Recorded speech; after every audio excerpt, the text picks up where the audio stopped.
কি ব্যাপার, কি সব আলোচনা করছিস ফিস ফিস করে? এই কিছু না, এমনি। আরে বল না, কি হয়েছে? আরে আমাদের পাড়ায় শ্যামল বাবু আছে না? হ্যাঁ। এই শ্যামল বাবু খুব লম্বা। আচ্ছা। শ্যামল বাবুর স্ত্রীও খুব লম্বা। আচ্ছা। কিন্তু তাহলে সমস্যাটা কি? সমস্যা শ্যামল বাবুর ছেলেকে নিয়ে। শ্যামল বাবুর ছেলে এখন ক্লাস 10-এ পড়ে। আচ্ছা। ও খুব বেঁটে। মানে এ তো হাসির কি হলো? এটা তো নর্মাল ব্যাপার। তোরা কি উল্টোপাল্টা কিছু মনে করছিস নাকি? এতে হাসির কি হলো? এটা ঠিক তোদের থেকে আশা করিনি। ঠিক আছে, তোরা এখানে গিয়ে বস। আমি তো মাধ্যমিকের ছাত্রছাত্রীদেরও তো এই ব্যাচ, মানে ওদেরও তো এই চ্যাপ্টারটা আছে। আমি বলে দিচ্ছি একবার। তোরা বোধহয় সেই 10 ব্যাচে তো পড়িয়েছিলাম, ভুলে গেছিস বোধহয়। আর একবার শুনে নে। ঠিক আছে? তো দেখ, ওরা যে প্রশ্নটা করলো, ঠিক আছে, যে হঠাৎ একজন বাবা বলছে খুব লম্বা, মা বলছে খুব লম্বা, আর বাচ্চা বলছে বেঁটে হয়ে গেছে। তো এটা কি মানে কোনো অস্বাভাবিক ব্যাপার? না, অস্বাভাবিক ব্যাপার নয়। তো এটাকে আমি বুঝিয়ে দিচ্ছি। আমাদের যেহেতু তোদের T20 সিরিজ আমাদের চলছে, আগে তো আমরা বিবর্তন চ্যাপ্টারে T20 সিরিজ করেছিলাম। তো সেই চ্যাপ্টারটাই আমি তোদের, যেহেতু সেকেন্ড সামেটিভ সামনেই আছে, কিছুদিন বাদে টেস্টও চলে আসছে, আমরা 20 মিনিটের মধ্যে এই চ্যাপ্টারে ওদের প্রশ্নটার উত্তরও দিয়ে দিচ্ছি, আর গোটা চ্যাপ্টারটা একবার 20 মিনিটের মধ্যে রিভাইজ করিয়ে দিচ্ছি।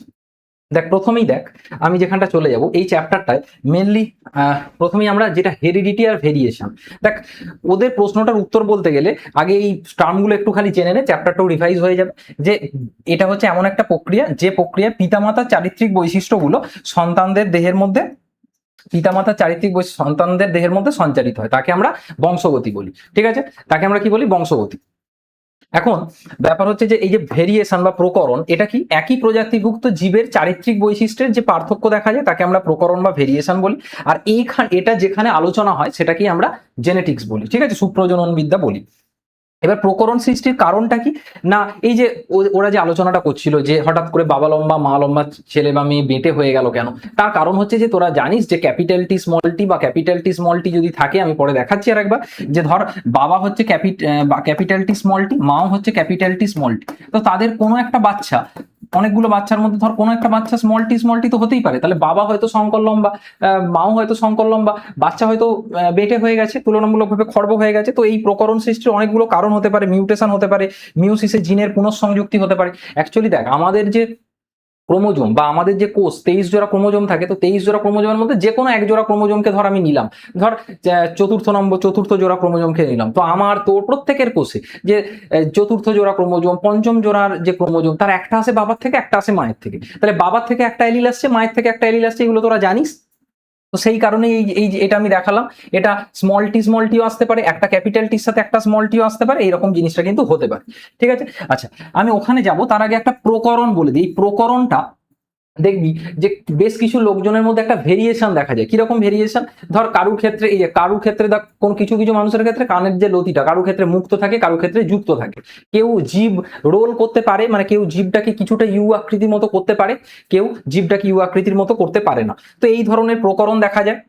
ঠিক আছে, যেমন ধর মানুষের গায়ের রং, উচ্চতা, এগুলোকে ধারাবাহিক প্রকরণ বলা হয়। তো গায়ের রং কি? গায়ের রঙের কোন তো গায়ের রং বা উচ্চতা, এগুলো তুই ধারাবাহিক প্রকরণ। আর বিচ্ছিন্ন প্রকরণ, যেটা তোকে বললাম যে মানুষের কারু কারু ক্ষেত্রে হাতে অতিরিক্ত আঙুল থাকে, এগুলো সব বিচ্ছিন্ন প্রকরণের মধ্যে পড়ছে। আচ্ছা, মুক্ত বা সংযুক্ত লতি, যেটা এই মাত্র বললাম, রোলার জীব, স্বাভাবিক জীব যেটা বললাম, এইগুলো কিন্তু তোর হচ্ছে যে আহ মানে এই প্রকরণের মধ্যে পড়ছে। যেমন যারা জীব গোটাতে পারে, সেটা হচ্ছে একটা প্রকট বৈশিষ্ট্য। ঠিক আছে, সেটা একটা প্রকট বৈশিষ্ট্য। এবার এখানকার কিছু বংশগতির আমাদের গুরুত্বপূর্ণ শব্দ তোদেরকে আগে একটু বলে দিই, যেগুলো একটু দেখে রাখতে হবে। যে প্রথম কথা হচ্ছে আমরা অ্যালিলে চলে আসবো। তো অ্যালিল জিনিসটা কি? ধর এই একটা ক্রোমোজোম, এই একটা ক্রোমোজোম, ঠিক আছে, সমস্ত ক্রোমোজোম। তো এর মানে এই যে জিন আছে, জিনের বিপরীতধর্মী রূপভেদকে অ্যালিল বলে। কি বলা হয়? জিনের বিপরীতধর্মী রূপভেদকে অ্যালিল বলে। ধর ক্যাপিটাল টির সাথে স্মল টি, এরা হচ্ছে একে অপরের অ্যালিল। ঠিক আছে, লোকাস কি? জিন মানে বলতে পারিস যে কোনো মানে জিন যেখানে থাকে, মানে অর্থাৎ জিনের যেখানে বাড়ি, সেই অংশটাকে আমরা লোকাস বলবো।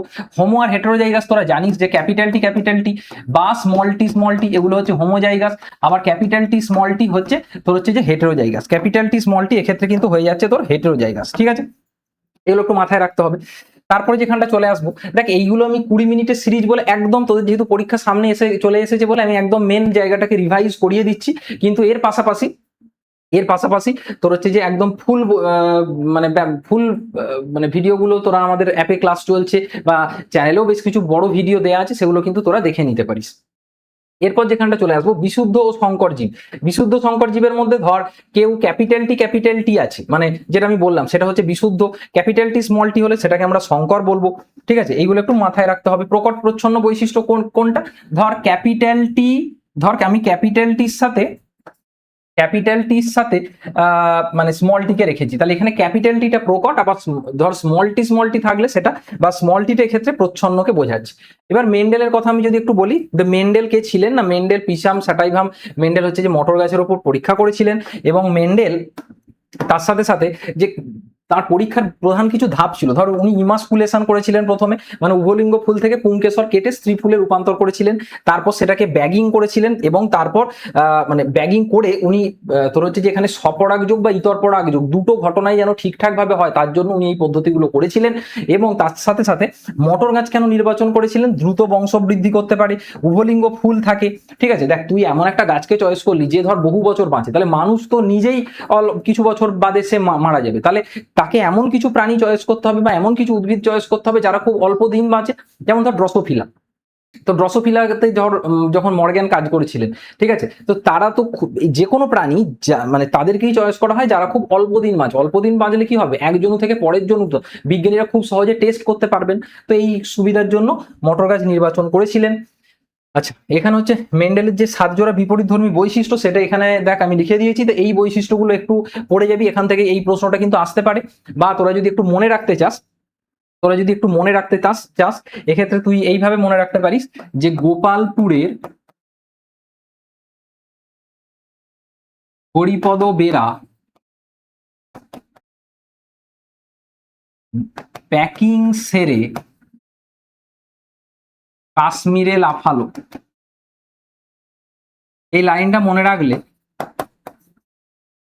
এই 7 জোড়া বৈশিষ্ট্য তোর কিন্তু মনে থেকে যাবে, 7 জোড়া বৈশিষ্ট্য মনে থেকে যাবে। তোর যদি এটা আমি পড়িয়েছিলাম আগে, ইউটিউবেও পড়িয়েছিলাম, তোর আশা করি এই মানে ছড়াটার মানে জানিস, যদি কেউ না জানিস কমেন্টে জানা, আমি রিপ্লাই দিয়ে দেবো।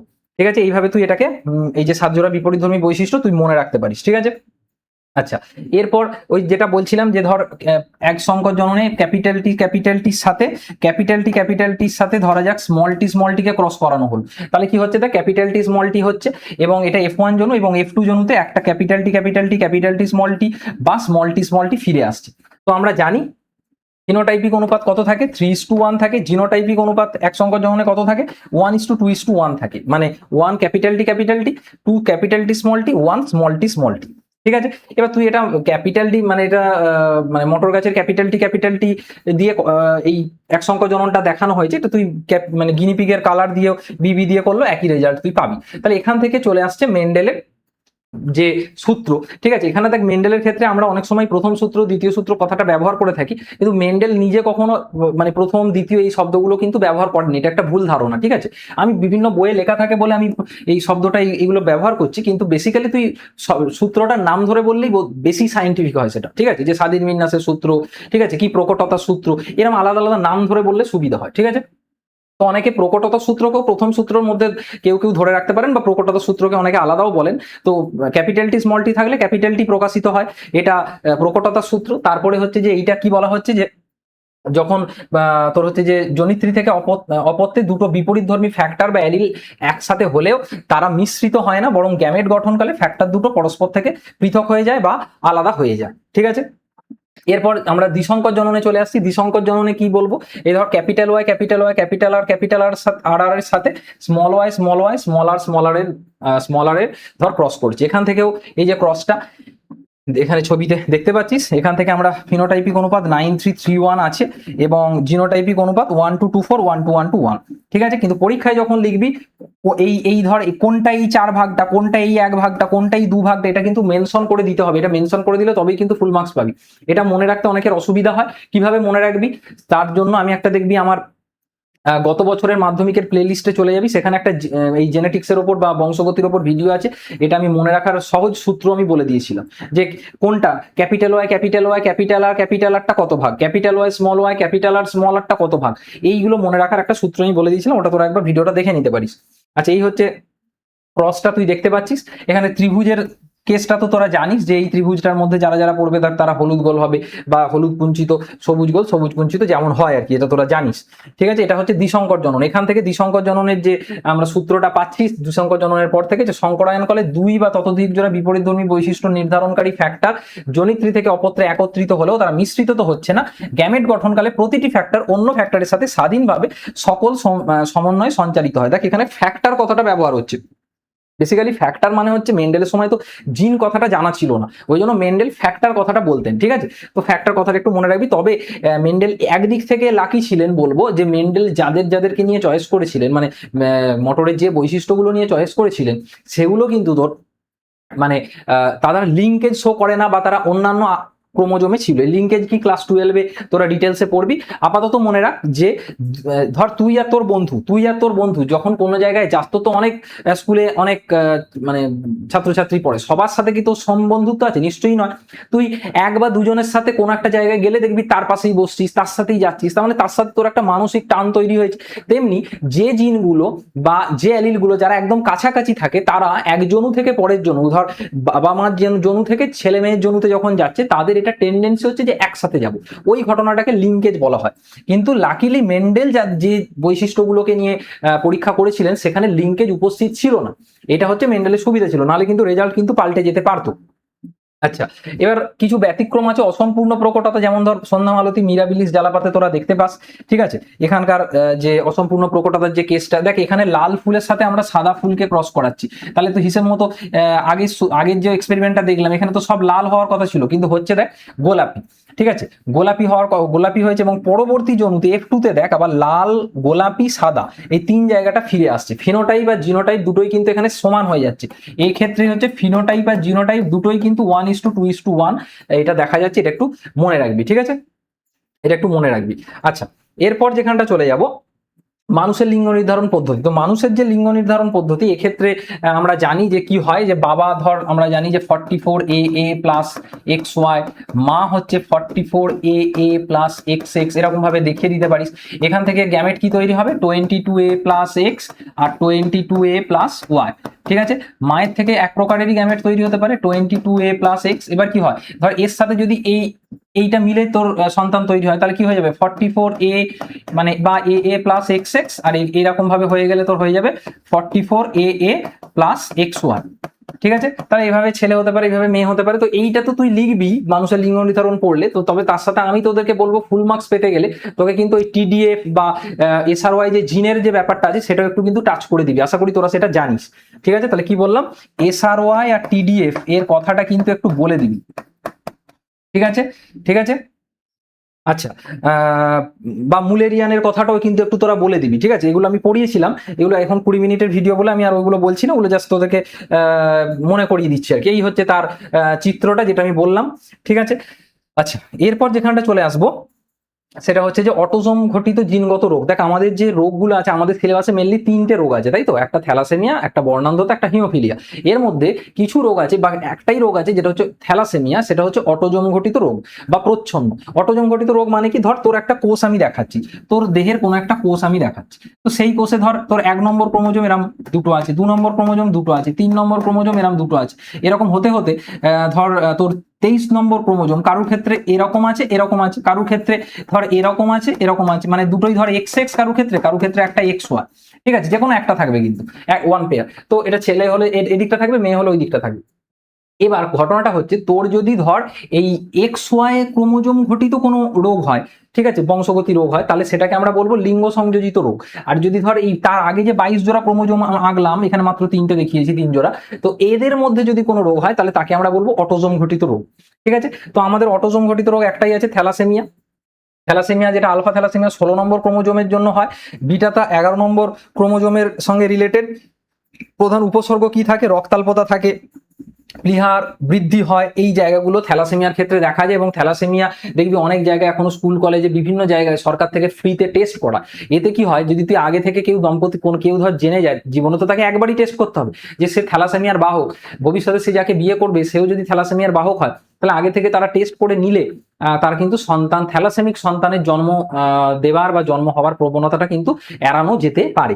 ঠিক আছে, আচ্ছা, থ্যালাসেমিয়ার ক্ষেত্রে কিন্তু প্রশ্ন আসতে পারে। একটা কথা অনেকেই ভুল করে আমি দেখেছি, তোদের তো একটা লিঙ্গ সংযোজিত রোগ থেকে একটা প্রশ্ন আসবেই। তো থ্যালাসেমিয়া থেকে প্রশ্ন এলে কখনো XY ধরে করে দিস না যেন, কারণ থ্যালাসেমিয়াটা সম্পূর্ণ অটোজোম গঠিত রোগ। তাহলে থ্যালাসেমিয়া অটোজোম গঠিত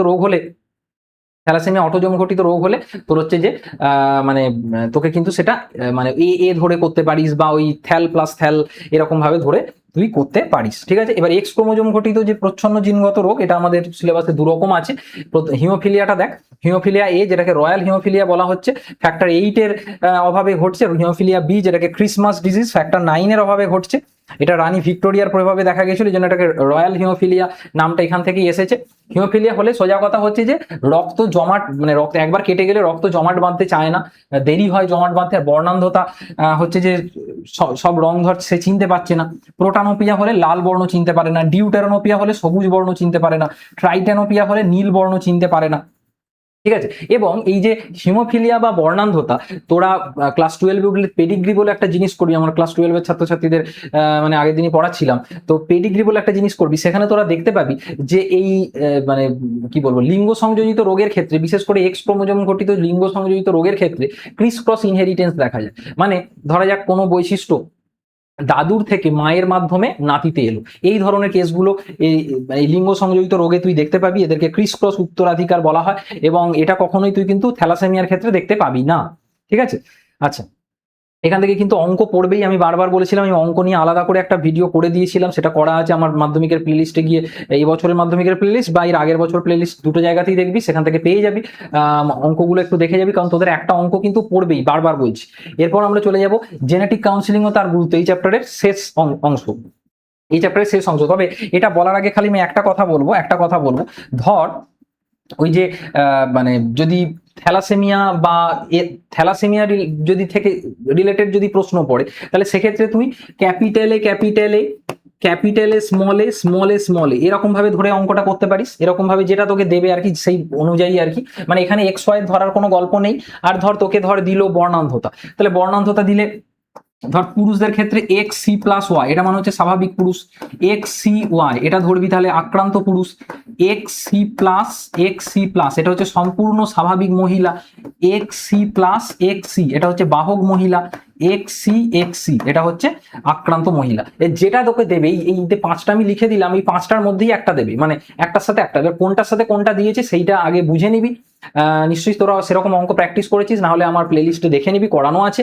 সেই রকম ভাবে ধরে অঙ্কটা কিন্তু করবি। ঠিক আছে, আচ্ছা, থ্যালাসেমিয়া হলে কিন্তু আবার বারবার বলছি, সেখানে XY এর কোনো কিন্তু ব্যাপার থাকবে না। ঠিক আছে, XY এর সেখানে কিন্তু ব্যাপার থাকবে না। ধর দুজনেই বাহক, তাহলে কি হবে এক্ষেত্রে, ক্যাপিটালে স্মল এর সাথে ক্যাপিটালে স্মল এ, বা অনেক বইয়ে দেখবি এটাকে এরকম ভাবে লেখে থ্যাল প্লাস থ্যাল, তার সাথে ক্রস করায় থ্যাল প্লাস থ্যাল। তুই যেভাবে খুশি করতে পারিস, কিন্তু কোন অ্যালিলটা ধরছিস বা সেই অ্যালিলটার কি মানে সেটা একটু বলে দিলে ভালো হয়।